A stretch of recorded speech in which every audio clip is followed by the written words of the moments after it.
Hoje nós vamos falar sobre toda a estrutura cronológica da vida de Santa Teresinha do Menino Jesus. Então, se você algum dia, lendo História de uma Alma, você falou, cara, quantos anos Santa Teresinha tinha quando aconteceu isso? Hoje a ideia é, de modo geral, fazer uma linha do tempo. Então, desde o nascimento dela até o início da doença que levou ela desse mundo. Então, nós estamos aqui no dia 2 de janeiro de 1873, na cidade de Alençon, na França, na região da Normandia. E nesse cenário, nesse primeiro ponto, nós temos o nascimento de Santa Teresinha do Menino Jesus. Santa Teresinha, nesse momento que nasce, ela já tem outras 4 irmãs: Celina, Leônia, Maria e Paulina. Essas 4 irmãs são filhas de 2 pais, São Luís e Santa Zélia Martin, foram canonizados recentemente.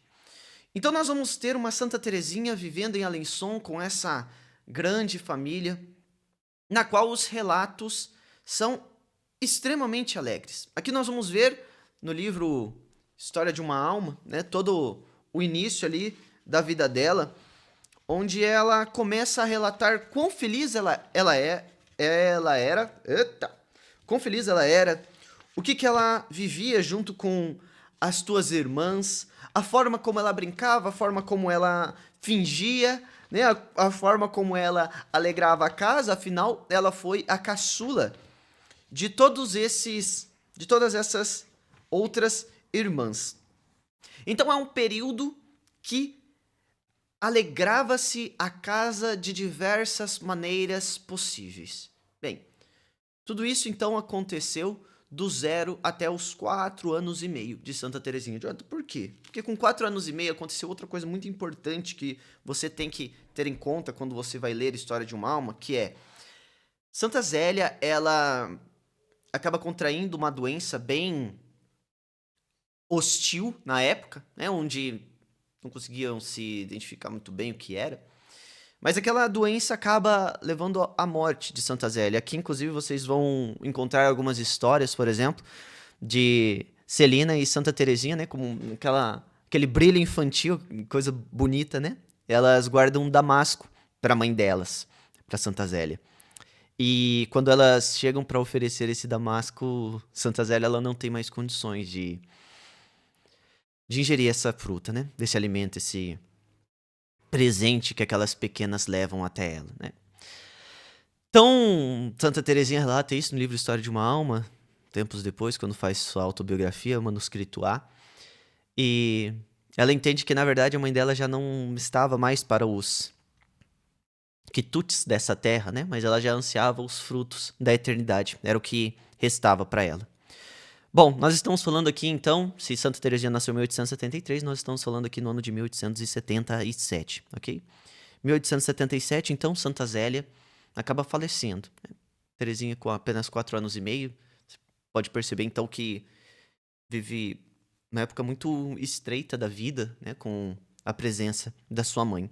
E aqui, né, por exemplo, que a gente tem aquela cena super icônica, né, você vê nos filmes, nas séries, onde, tendo ficado órfãs, todas as 5 irmãs, Celina vira para uma das irmãs, né, para Maria, e fala: Bom, Maria, você então será a minha mãe. E abraça.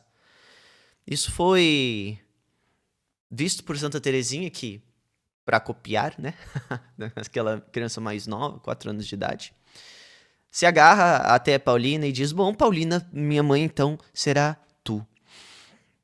E isso é muito importante de você saber, porque todo o restante ali do momento você vai ver que Santa Teresinha acaba chamando Paulina de mãe em História de uma Alma. Então, isso é devido a esse episódio, quando ela tinha 4 anos e meio.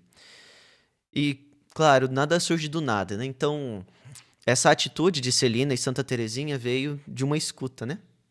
De uma pessoa falando após a morte de Santa Zélia, pobrezinha dessas órfãs, né? Então, de súbito, elas já quiseram deixar bem claro: nós não estamos órfãos, né? Nós temos as nossas irmãs aqui para cuidar de nós.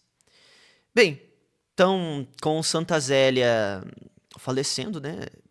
Realizando a sua Páscoa definitiva, São Luís fica naquela situação com 5 meninas, né? Claro que Maria e Paulina já estão mais velhas nesse ponto, elas já conseguem cuidar de boa parte da casa, mas é necessário uma estrutura familiar que auxilie São Luís Maritã, por mais que ele fosse um pai exemplar, a cuidar das suas filhas. Então é nesse momento que São Luís, né, toma suas filhas e se mudam para Lisieux, onde eles compram uma casa, né? Eles adquirem uma casa ali que passa a se chamar Le Buissonnet, que se chama o Bosquezinho. Então, sem Alençon, eles moravam em uma casa um pouco mais urbana, apertada, assim, por assim dizer. Agora nos Bussonnet, né? Tanto que você vai ver ela falando várias vezes, né? Quando retornávamos aos Bussonnet, quando estávamos nos Bussonnet. O que é o Bussonnet? Bussonnet é a casa, né? Onde Santa Teresinha morava, onde ela se mudou após a morte da sua mãe. Mas por que eles se mudaram para Lisieux? Se mudaram para Lisieux porque era onde estavam os tios de Santa Teresinha, né, Celina e todas as outras irmãs. Então, ali daquele período para frente de 1877, nós vamos ver várias histórias em que Santa Teresinha ela relata encontros com a sua prima Maria, com o seu tio contando as histórias, né? Cantando para ela. Vamos ter todo o cuidado que a tia tem quando ela adoece, né? E aqui Santa Teresinha também tem aquelas histórias onde ela vai falar que preparava os chazinhos para seu papai, né? Ela diz que ela brincava de faz de conta com seu papai. É bem bonito de ler essa parte, cara, é muito, muito, muito legal mesmo. Onde ela diz que preparava com todo cuidado, né? Destreza ali, colocava uma folhinha aqui, uma folhinha ali, água e levava uma xícara pro pai, que imediatamente parava tudo o que estava fazendo para dar atenção à filha. E, vez por outra, né, ele fingia que tomava e perguntava: você quer que eu jogue fora? Você vai reaproveitar? Né? Ela falava: não, tem que reaproveitar. Então ele devolvia, ela colocava na xícara e serviu infinitas, infinitas, infinitas vezes, né? Esse era o chazinho que Santa Teresinha compartilhava com o papai dela.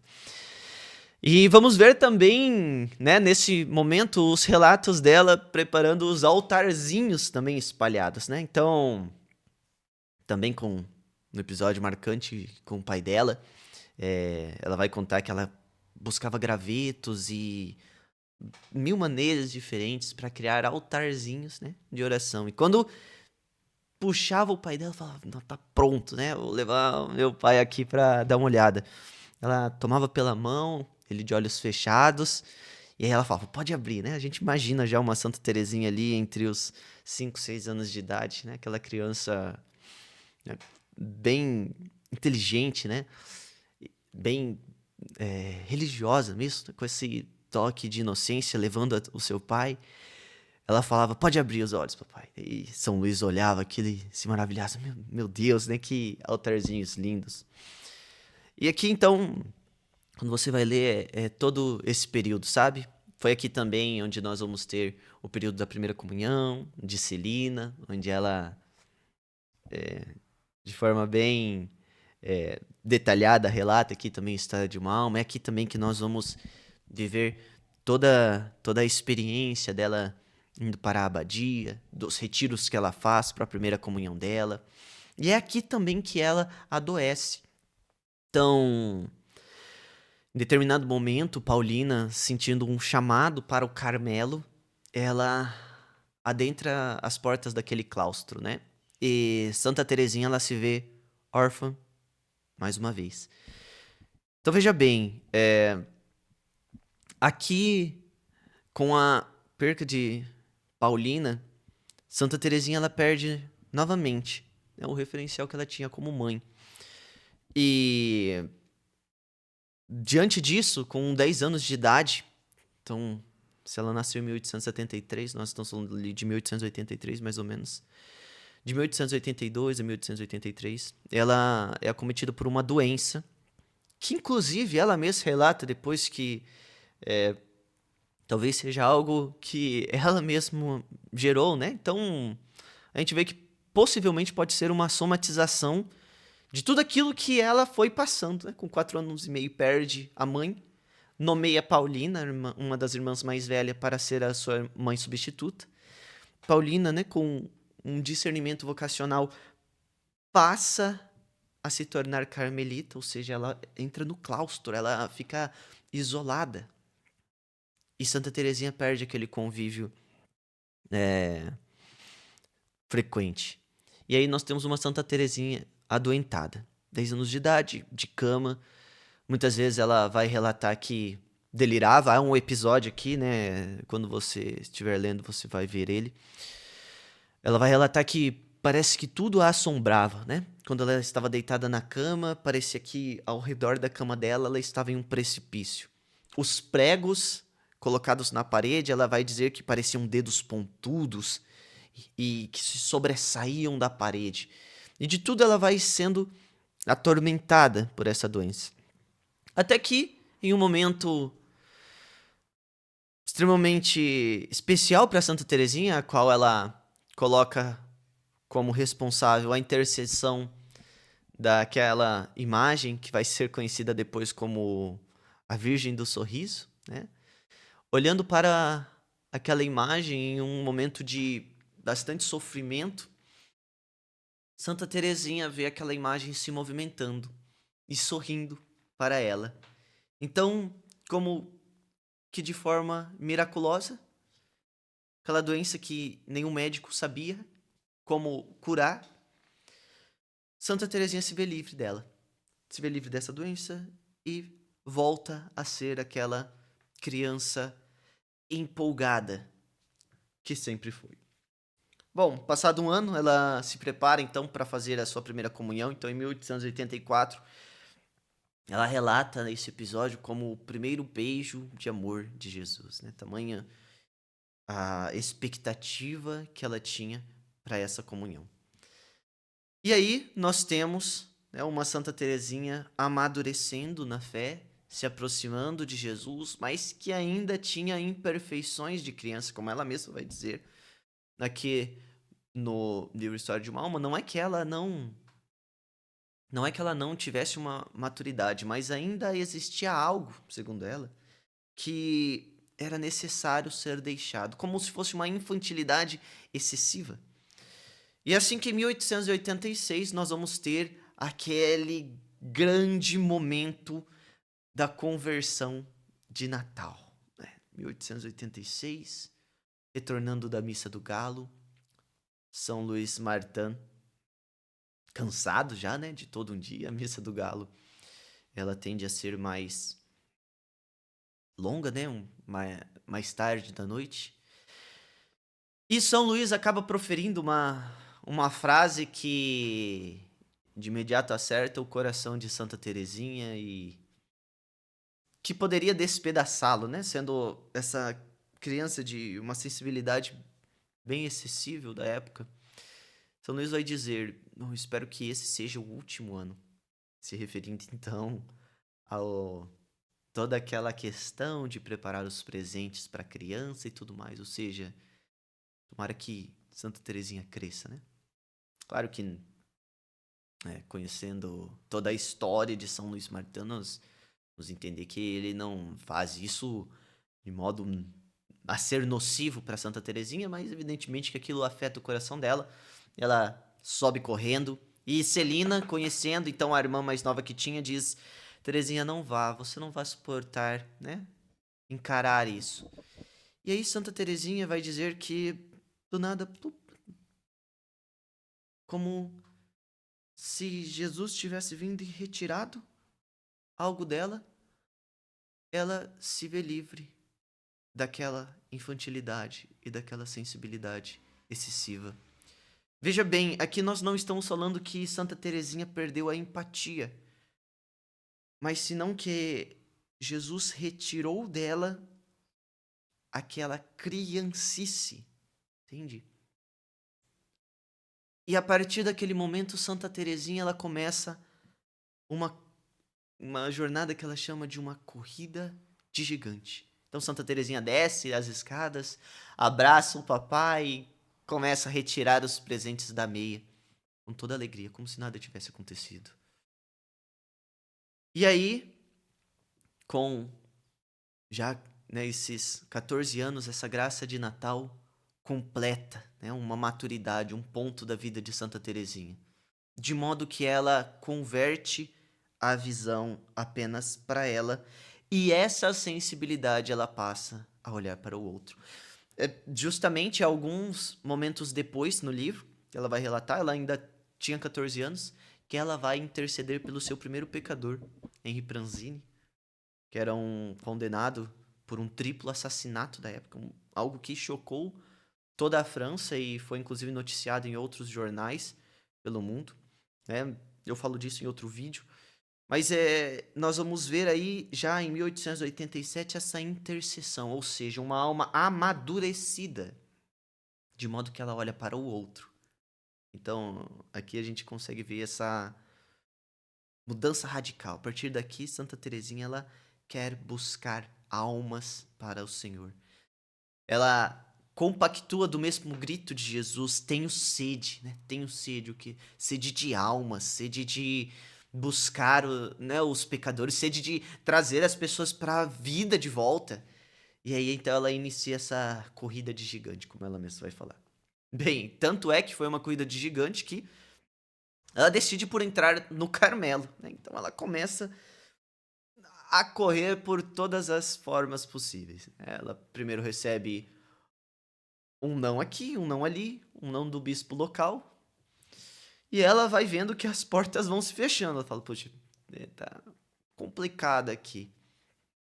Mas como ela bem diz, do ponto de vista de santidade, Deus não me colocaria o desejo de ser santa se não me desse as condições para me tornar santa. Eu acredito que ela tenha pensado a mesma coisa. Deus não me colocaria o desejo de ser carmelita se ele não me desse os meios. E aí Santa Teresinha faz algo assim bem tranquilo, né? Ela embarca em uma viagem, ainda em 1887, com 14 anos de idade, para ir falar com nada mais, nada menos que o Papa Leão XIII. Então, no dia 20 de novembro de 1887, ela acaba quebrando o protocolo do encontro com o Papa. Ela falou: ele é o representante de Cristo na Terra, então eu vou solicitar para ele. E aí, de joelhos ao Papa, ela solicita a entrada no Carmelo. E aí ele diz, né? Bom, minha filhinha, serás, se o bom Deus quiser. E, de fato, quando ela retorna para Lisieux, ela busca, né, a aprovação com o bispo, junto ao padre também do Carmelo, responsável pelo Carmelo, a Madre Superiora, e consegue a permissão para entrar no Carmelo com 15 anos de idade. Então, no ano de 1888, nós temos uma Santa Teresinha já que passou por todo um amadurecimento da fé, que foi até o Papa pedir para que se tornasse carmelita, e agora, enfim, ela entra, né? Ela cruza um outro ponto da vida dela, e ela passa, então, a viver aquela vida no claustro, né? Aquela vida escondida, tão somente para Jesus. Passado, então, o período inicial, ela vai realizar a tomada de hábito no ano de 1889. Com 16 anos de idade, então, ela coloca esse hábito e é legal porque nessa história em que ela relata isso, ela vai dizer que para coroar essa noiva, Jesus manda uma nevasca na época, para que pudesse mostrar que apesar desta neve, né, surgia então do solo uma florzinha, né, que seria ela sendo coletada por Jesus. E aí então no ano de 1890, com 17 anos de idade, Santa Teresinha do Menino Jesus realiza os votos perpétuos, ou seja, a partir de agora serei apenas do Senhor. E ela adentra então esse amor misericordioso, perfeito.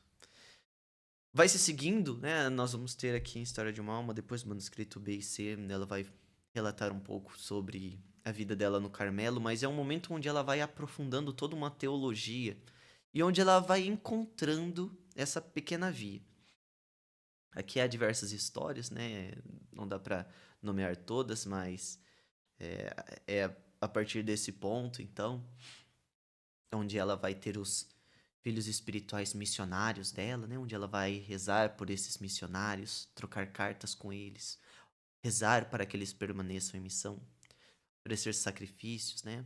Para que eles continuem, pedindo saúde para eles, força, e assim por diante. E aí nós temos, em 1896, uma tuberculose que acomete Santa Teresinha.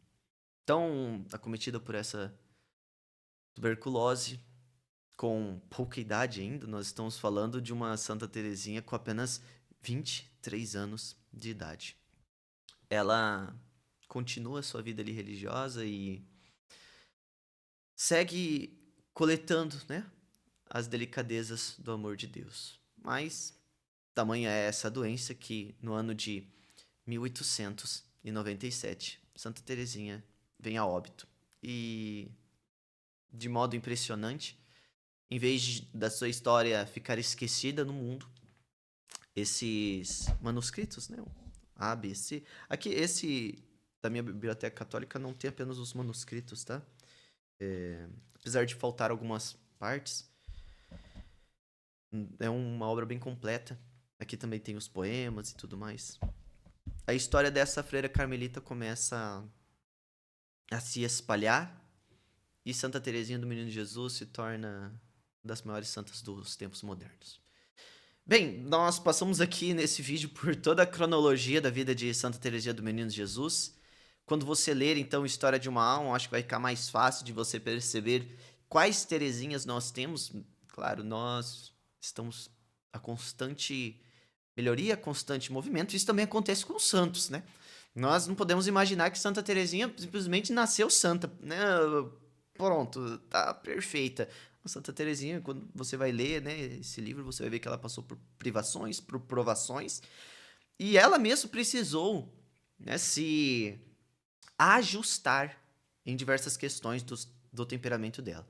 Bom, a ideia aqui hoje era basicamente fazer uma linha do tempo para que você pudesse ir seguindo e entendesse quando que aconteceu cada coisa da vida de Santa Teresinha.